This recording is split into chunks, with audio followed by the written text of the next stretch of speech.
केजरीवाल को सौंप करके और दिल्ली को नरेंद्र मोदी को सौंप करके अन्ना हजारे भी गायब, सारा आंदोलन भी गायब, ना कोई लोकपाल की चर्चा करता है। अगर नरेंद्र मोदी बड़े वाले हैं तो अरविंद केजरीवाल उनके छोटे वाले रिचार्ज हैं। इसलिए अपने दिमाग से मुगालता निकाल दीजिए कि वो आपके हमदर्द हैं। अगर आपके हमदर्द होते तो आपके मुद्दों पर साफ खड़े नजर आते।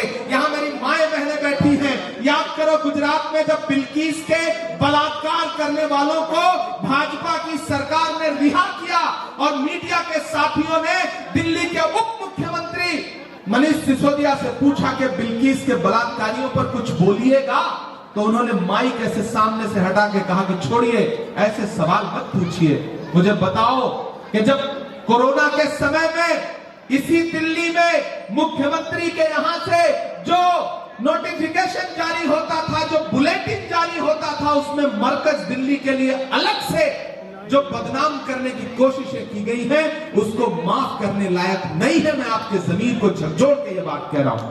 गुरचरण जी आपके अपने हैं, आपके बीच में रहते हैं। एक तरफ बग्गा जी को आपने 10 साल मौका दिया, अब मैं आपके सामने ये कहने आया हूं कि एक बार गुरचरण सिंह जी को मौका दीजिए। मैं अपने अक़लियत के साथियों से कहना चाहता हूं, और उसमें सरदार भाई भी हैं, मुस्लिम समाज के भी लोग हैं। मैं दोनों साथियों से कहना चाहता हूं, खास तौर से अपने सरदार भाइयों से कहना चाहता हूं कि याद करिए 2013 और 14 का वो दिन जब इस देश के सबसे शानदार प्रधानमंत्री डॉक्टर मनमोहन सिंह साहब के बारे में यही अरविंद केजरीवाल, यही आम आदमी पार्टी के लोग क्या क्या कहा करते थे। आज डॉक्टर मनमोहन सिंह साहब जब इस दुनिया से चले गए, तब उनकी अहमियत का एहसास पूरे देश को हुआ, तब पता चला कि वो सरदार कितना असरदार था। आज अरविंद केजरीवाल भी उनके लिए बोल रहे हैं, आज आतिशी जी भी बोल रही हैं। लेकिन मुझे बताओ सरदार समाज के लोगों, सिख समाज के लोगों, कि इन्हीं अरविंद केजरीवाल ने डॉक्टर मनमोहन सिंह साहब के बारे में क्या क्या भला बुरा नहीं बोला, शीला दीक्षित जी के बारे में क्या क्या भला बुरा नहीं बोला।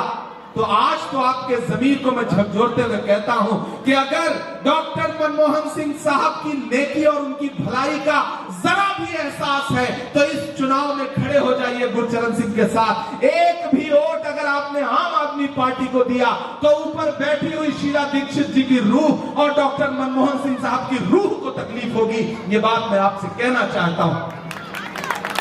और साथियों, अब जब आम आदमी पार्टी के लोग आपके बीच में आए तो आप उनसे कहिएगा कि किसी भी मौलवी से या के साधु से न छूटेगा, मदानी के किसी करतब से, जादू से न छूटेगा। सफाई कर रहे हो तो जरा दामन की भी कर लो, हमारे खून का धब्बा है, झाड़ू से न छूटेगा।